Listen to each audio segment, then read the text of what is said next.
Isso aí, galera, estamos com mais um Saia da Matrix na área. Hoje, gente, último vídeo da minha série sobre inflação brasileira e implantação do Plano Real. Se você é novo aqui no canal, eu peço para que você se inscreva, curta o vídeo, compartilhe com seus amigos, ajude o Saia da Matrix a continuar crescendo. Se você não viu os outros vídeos dessa série, eu sugiro que você os assista e veja as referências sempre na descrição dos vídeos. Tudo isso vai ficar na descrição aqui desse vídeo.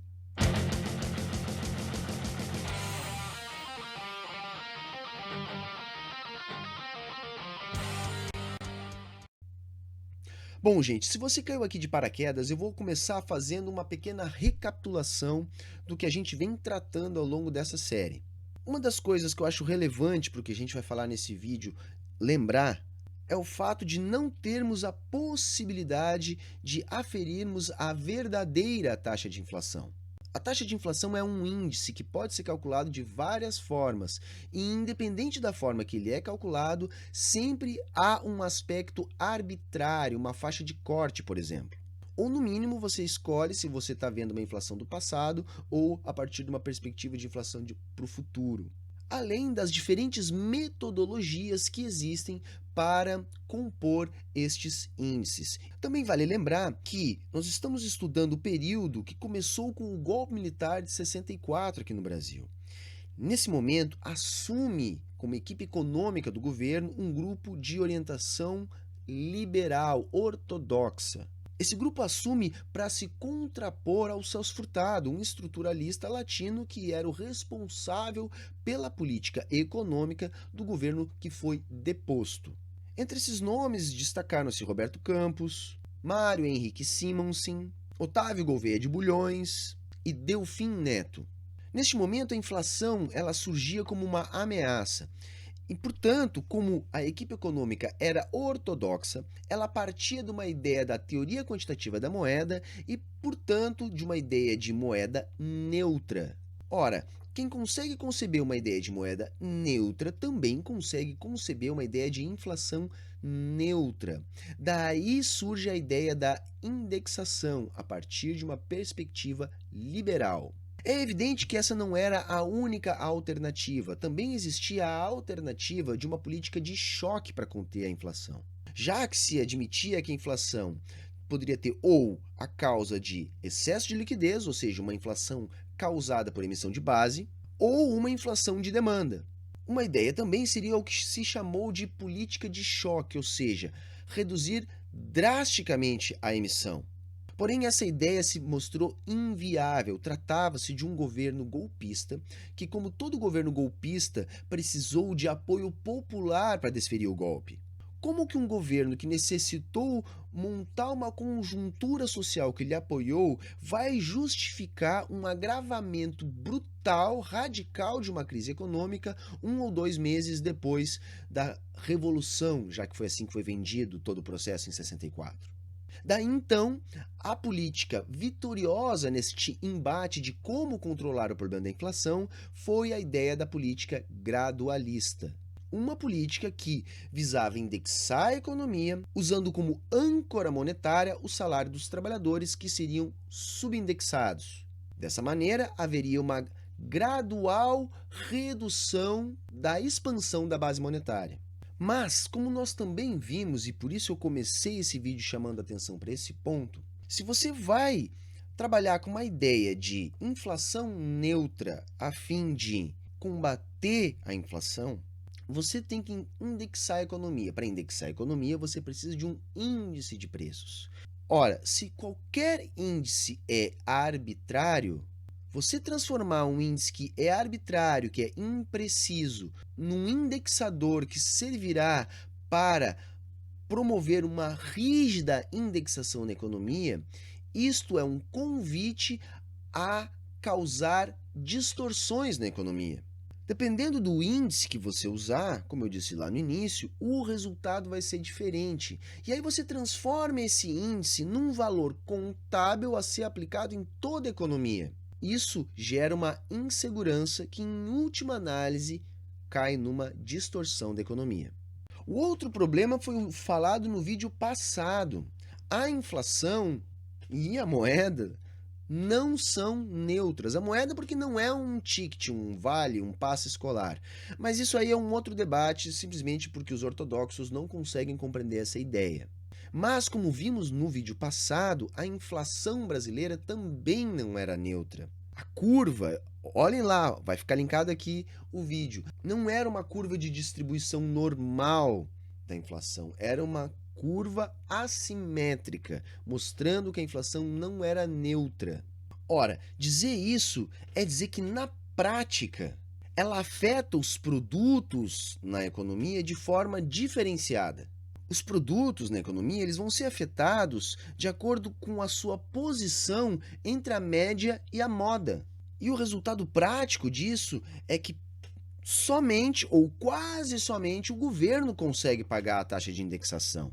Mas os problemas não param. Por exemplo, se nós vamos tentar reajustar um preço relativo, vamos pensar no seguinte, no choque do petróleo que multiplicou por 4 o preço do produto. Como alterar o preço relativo do petróleo em relação aos outros, se a economia é indexada, quando o preço do petróleo aumentar, os demais preços vão correr atrás.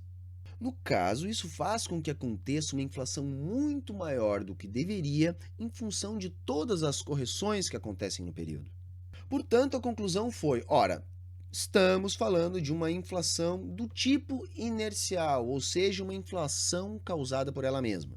A questão é que neste ponto, a moeda já não cumpria mais as suas funções. Era o IGP que cumpria essas funções. Para a moeda, restou só a função de meio de pagamento. A reserva de valor e a unidade de conta acabava sendo o IGP, que, como vimos, não é fidedigno. É um índice aproximado que é transformado num dado contábil. Só que aí tem um outro problema. Como a inflação não era neutra e como na prática somente o governo conseguia pagar o indexador, havia uma aceleração nessa inflação. Portanto, era uma inflação que crescia a taxas crescentes. Um problema cada vez mais difícil de resolver. O que justificava essa aceleração era o fato dela ser o único mecanismo possível para promover o ajuste nos preços relativos. Como os salários eram subindexados e os índices construídos em cima de uma média que só o governo podia pagar, era na aceleração da inflação que se dava o ajuste. Ora, se os salários seriam reajustados pela inflação passada, eles só se reduziriam de fato se a inflação crescer no período, só se houver aceleração da inflação. Mas aí é que tá, quanto mais as pressões políticas faziam com que os períodos de reajustes salariais fossem cada vez mais breves, cada vez se fazia necessário uma aceleração mais rápida da inflação para promover esse ajuste. A inflação crescia a taxas crescentes e o salário real caía. O raciocínio de resolver os problemas causados pela inflação através da indexação não previu que a aceleração da inflação em meio à indexação tinha o poder de alterar os preços relativos. E voltando lá para o segundo vídeo da série, a aceleração se agrava a cada novo setor que consegue politicamente indexar a sua margem. Durante boa parte da ditadura, isso foi controlado pela repressão, pela ausência dos sindicatos, ou seja, as pressões políticas salariais elas eram mais fracas. A gente tem que entender que desde o princípio a política foi do arrocho salarial. E como a gente viu nos vídeos anteriores da série, até o primeiro choque do petróleo, a política gradualista ela vinha fazendo efeito. A partir do primeiro choque e com a inversão, a indexação passou a promover essa aceleração.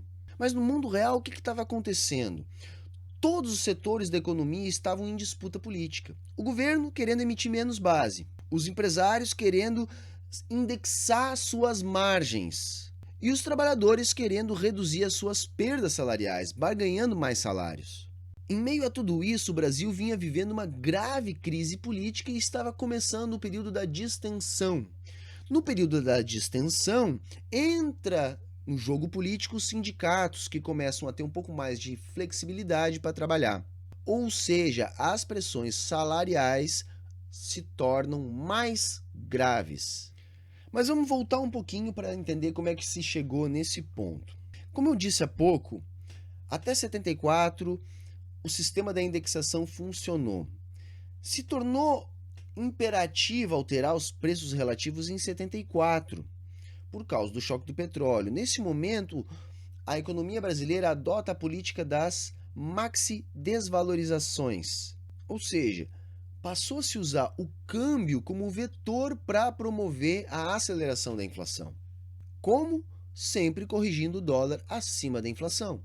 Ora, qual é a lógica? Gente, se a moeda nacional, ou melhor, a unidade de conta nacional é o IGP, corrigir o dólar pelo IGP não é repassar, não é alterar o valor relativo.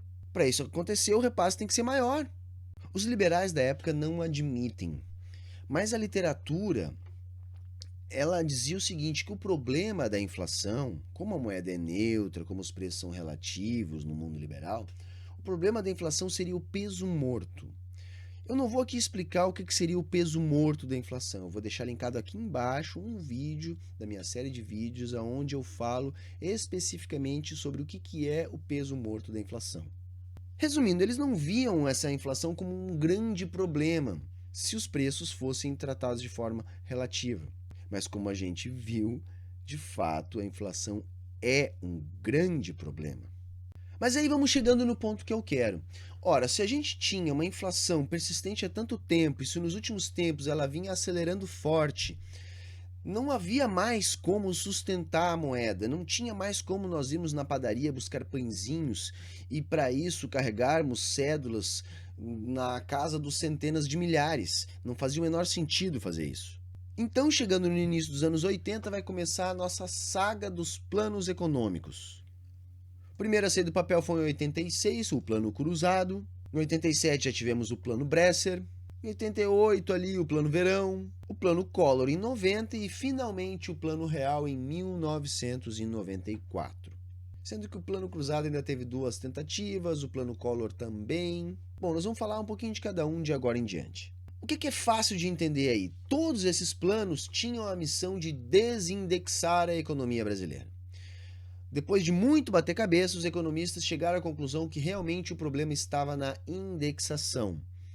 A inflação não é neutra, a moeda não é neutra, para reajustar preços relativos era necessária aceleração, mesmo que não haja uma inflação de custos, a inflação de custos ela é, na verdade, uma inflação de indexação de margens, uma economia mista com parte de setor de markup, parte competitiva, tende a ter potencializado uma inflação quando ela tem características indexadas. Enfim, se demorou muito tempo errando, mas se chegou no porquê do erro, na indexação. Portanto, todos os planos econômicos, desde o Plano Cruzado, vieram na perspectiva de desindexar a economia brasileira.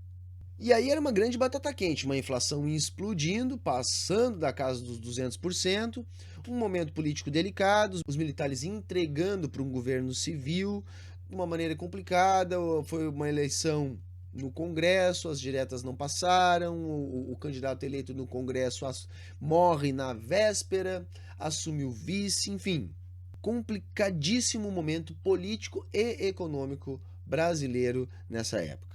O mote da campanha do Tancredo Neves, que foi o candidato eleito no colégio eleitoral, primeiro civil depois de mais de 20 anos, tinha o combate à hiperinflação. Isso já era o mote na época. Não havia uma proposta de plano econômico. O que ele se falava era em gasto zero. Ou seja, já era uma ideia de passar um princípio de responsabilidade fiscal.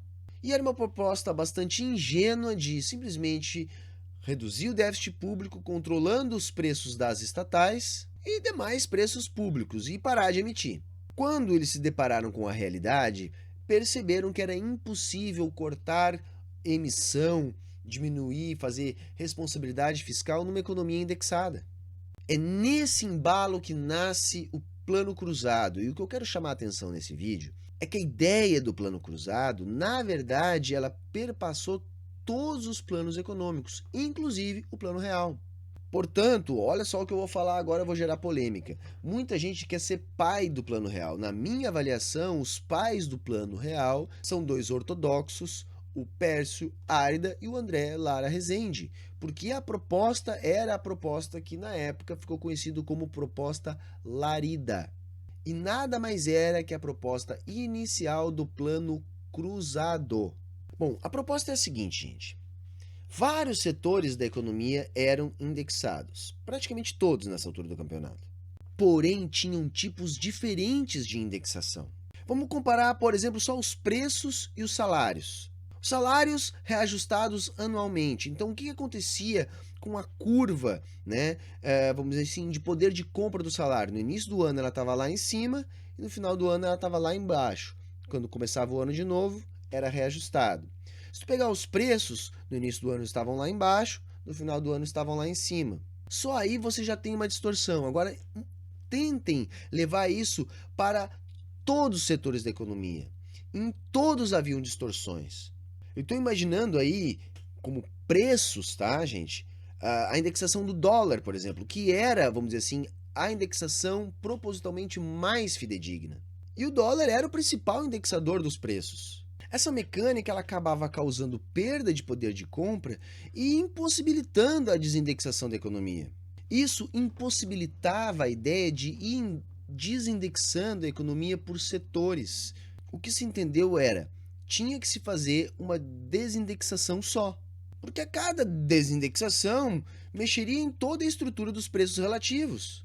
Então a proposta, a Larida, ela tinha como ideia, vamos dizer o seguinte, indexar toda a economia de maneira mais fidedigna possível. Eliminar as diferentes formas de indexação entre os setores. Poder fazer com que todos os setores fossem perfeitamente indexados. Só que é lógico, né? Como nós vimos nos vídeos passados, por isso que eu insisto, assistam o restante da série, se eles fizessem isso, a inflação explodiria para o infinito. Os preços seriam reajustados diariamente. Mas qual é o raciocínio? Olha, se todo dia eu tenho que reajustar o preço, então se todo dia eu vou pagar R$1 a mais na passagem de ônibus, mas todo dia eu vou ganhar R$1 a mais de salário. Ora, se todo dia eu vou pagar R$1 a mais e se todo dia eu vou ganhar R$1 a mais, eu simplesmente não pago esse R$1 a mais e não ganho R$1 a mais e acabou a inflação, acabou a indexação. Ou seja, quando se conseguisse indexar perfeitamente toda a economia, se mudava a moeda e se tirava toda a indexação. E pronto. Essa era a proposta, só que a gente tem que pensar na política. A gente tem que entender o seguinte, a economia é escrava da política. Por isso que eu defendo que não existe economia. Existe economia política. E o economista está ali para atender decisões políticas. Em 86, o Brasil estava rumando para o que seria o auge da sua crise. Não haviam dólares, então importações estavam vedadas. Era uma situação constrangedora, não havia moeda nacional. Também não tinha como se exportar nada. Havia uma ruptura com o mercado financeiro, foi decretada inclusive moratória. Não tinha como se estabelecer a moeda como âncora, porque a verdadeira moeda era o índice de preços. Os salários já eram a âncora e já não estavam mais dando conta há muito tempo. Não havia como usar o dólar como âncora, não havia dólares. Se o governo usasse essa opção, seria apenas uma ilusão, não havia como comprar ou vender dólares, não havia dólares no Brasil. Mas como o tempo vinha passando e a proposta tinha que ser lançada, se fez do que, no meu entendimento, é uma loucura total. Não pode ancorar no dólar porque não tem dólar. A moeda não é âncora nenhuma, nem existe. A âncora no salário dos trabalhadores já está aí há mais de 20 anos, não faz mais efeito. A opção foi um congelamento total. Congelamento total de preços na economia. E aí acontecem aquelas coisas curiosas, porque o primeiro impacto foi positivo, houve um grande apoio nacional.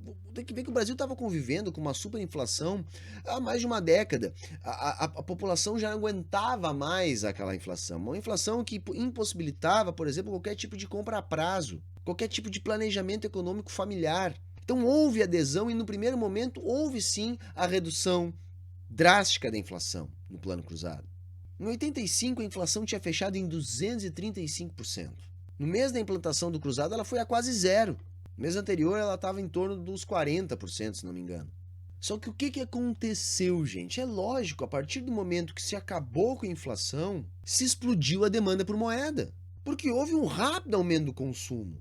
Sem inflação, era possível planejamento, tudo aquilo que eu acabei de dizer. E as famílias queriam consumir. Isso é o que a gente chama de efeito monetização, e com isso houve uma explosão de demanda agregada. E aí tu tem preços congelados, pô, vai faltar dólar, vai faltar produto. Não havia como substituir importado, não havia crédito para investimento de curto prazo que resolvesse. Se criou um grande problema de oferta. Congelamento gerou escassez e a escassez desconfiança nos títulos do governo.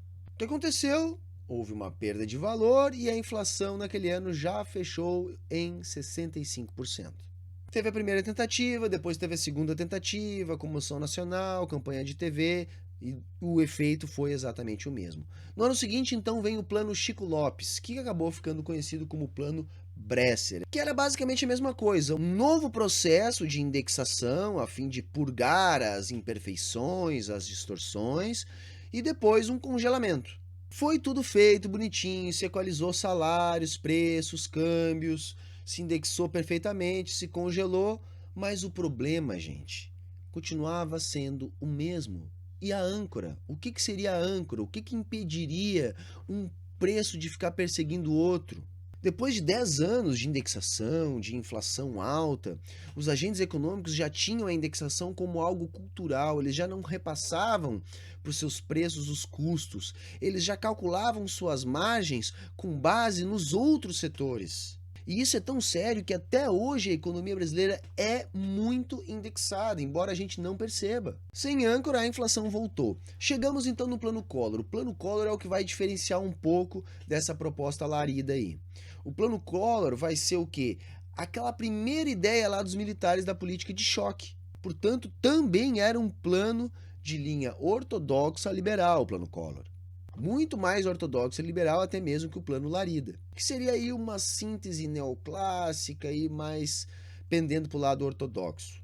O Plano Collor, ele vai entender, ora, a inflação é causada pelo excesso de liquidez e nós vamos utilizar como âncora a moeda. Foi uma proposta muito dura, foi um choque muito forte, ele simplesmente cancelou o cruzado, ou seja, o cruzado só podia ser utilizado para pagamento de dívidas já contratadas em cruzados. Se proibiram as novas transações em cruzados. Ou seja, foi um episódio que ficou conhecido como o confisco da poupança.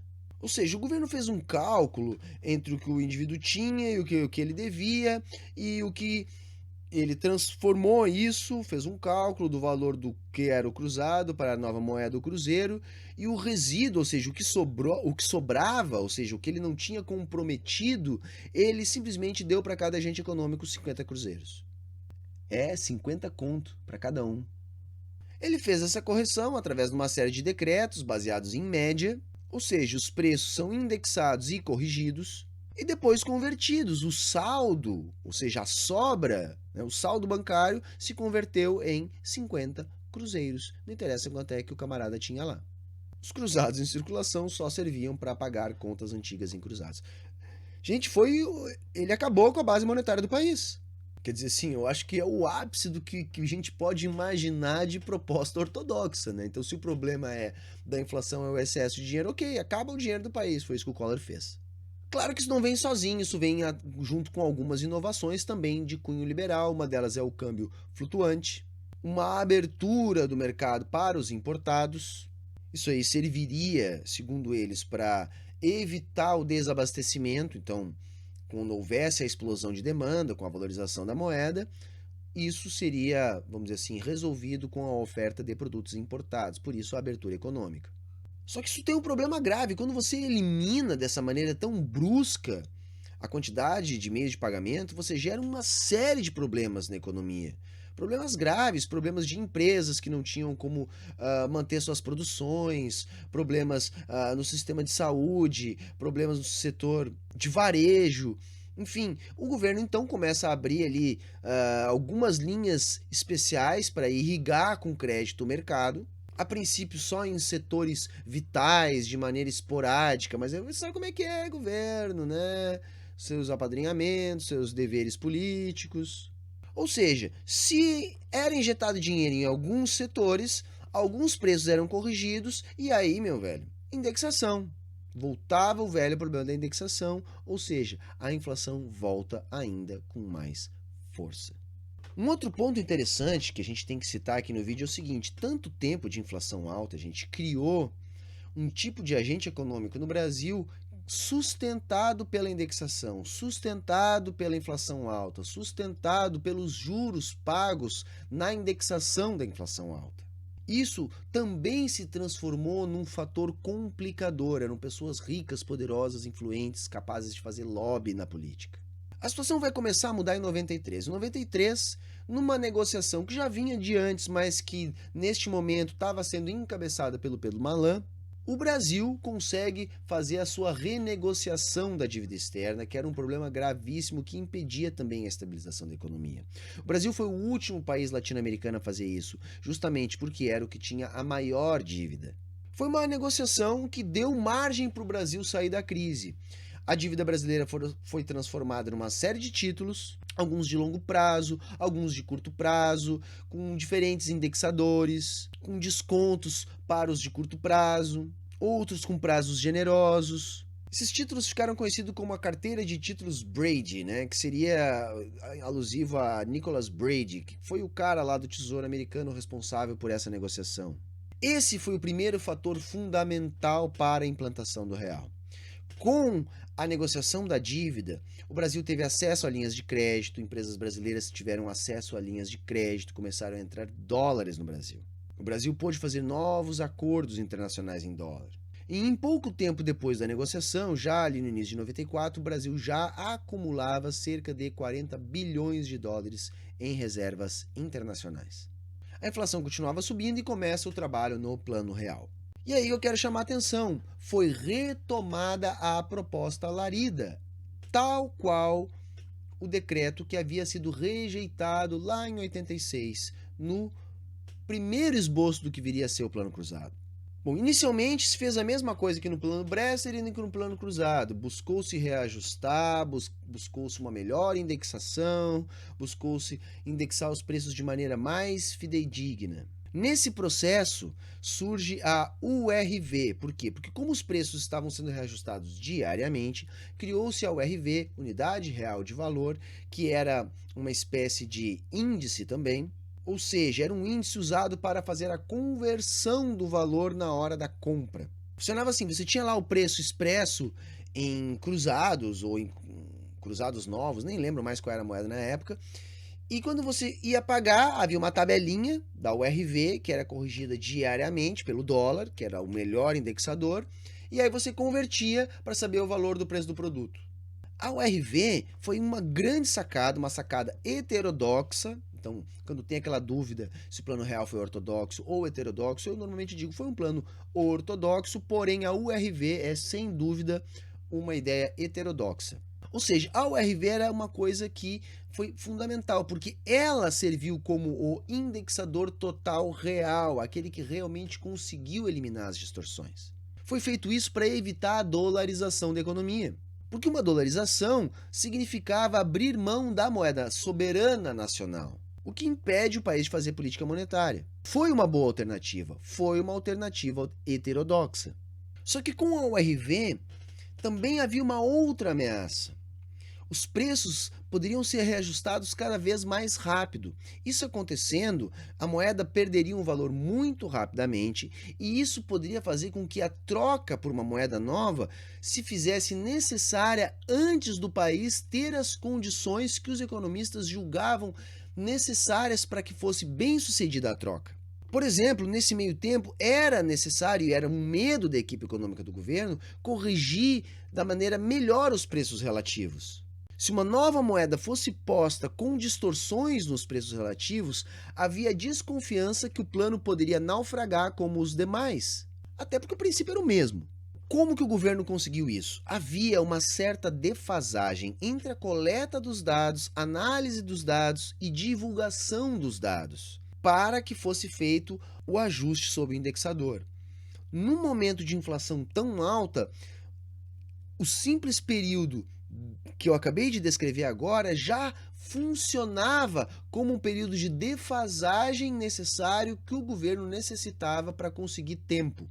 Então, no meio do ano, ali em julho, se cria o real, ou seja, simplesmente se substitui a moeda nacional pela URV e se transforma a URV em real.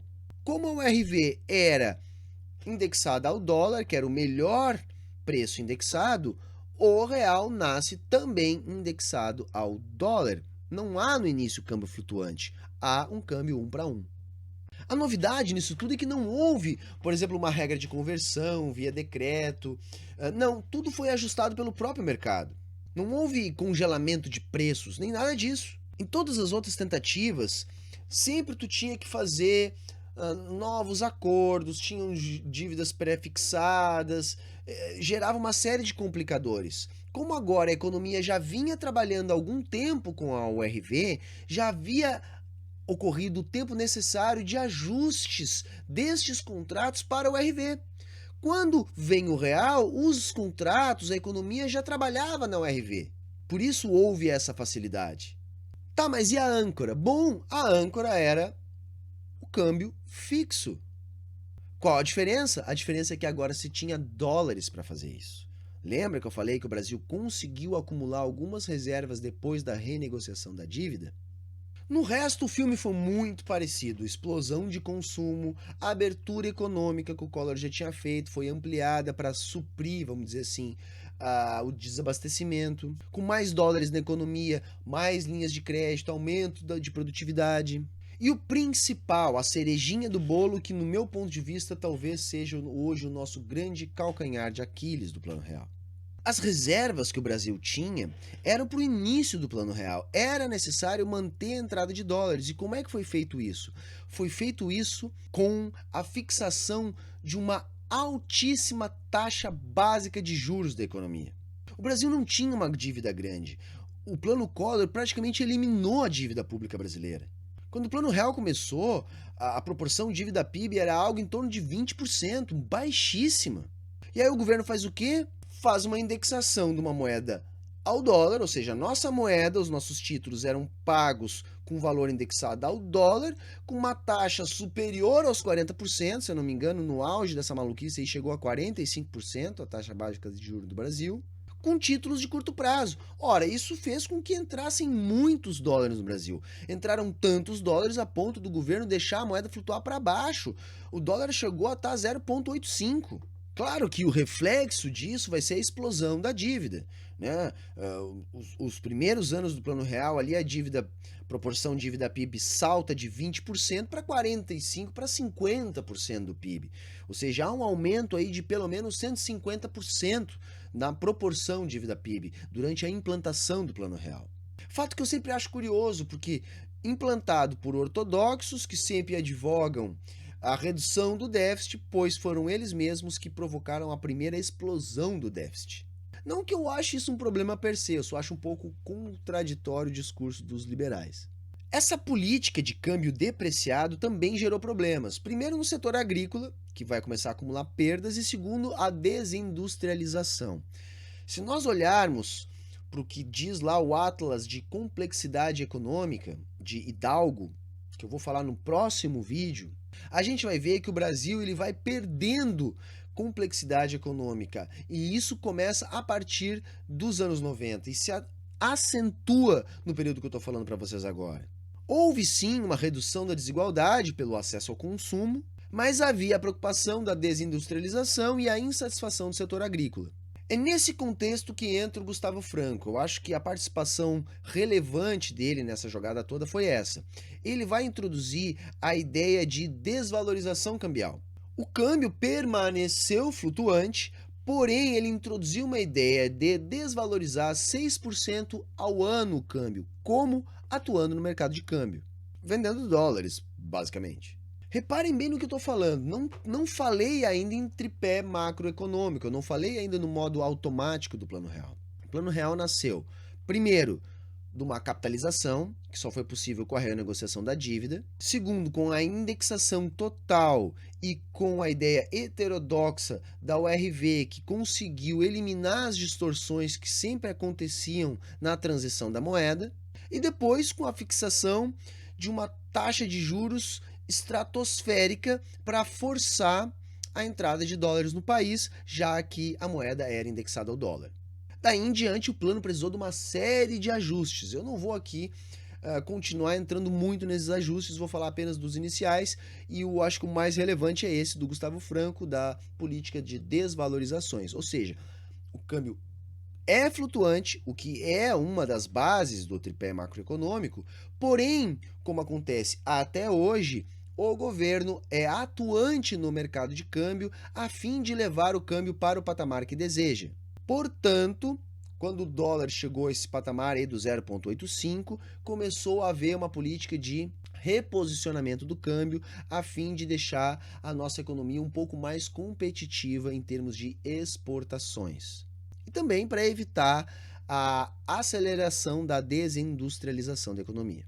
Um outro ponto importante que a gente tem que dizer é o seguinte: eu falei para vocês que os grandes barões da nossa economia, eles já haviam criado todo um sistema para sobreviver com os lucros da inflação. Como administrar esses caras? Bom, esses caras vão migrar para os títulos da dívida. Ou seja, a maneira de ficar rico com o rentismo no Brasil sai do rentismo da indexação da inflação alta e vai para o rentismo da indexação dos juros altos da dívida pública. Ou seja, só no período de Fernando Henrique, nós gastamos metade do PIB para segurar a inflação. É só depois disso que vai ser introduzida a série de medidas que vão desembocar no que a gente chama de tripé macroeconômico. Portanto, se promoveu, nesse período ainda de ajuste do Plano Real, uma organização das contas internas do país. Isso só foi possível com a estabilidade. Houve um aumento de juros generalizado também para mitigar o impacto do aumento do déficit público causado pelo Banco Central, a fim de manter o dólar naquele patamar. Os investimentos públicos foram poucos, ou seja, a infraestrutura piorou do país, e ainda houve uma ampla política de privatizações também a fim de mitigar a demanda por dólares durante essa transição. Houve um aumento compulsório dos bancos, numa tentativa de restringir a tentação ao crédito, e apesar do ganho felicitante de consumo, houve uma manutenção dos altos níveis de desigualdade social. Depois de estabilizado, aí sim veio a ideia do superávit primário, sempre num montante muito grande, a fim de garantir que não vai, mais uma vez, haver um descontrole sobre a base monetária por parte do governo.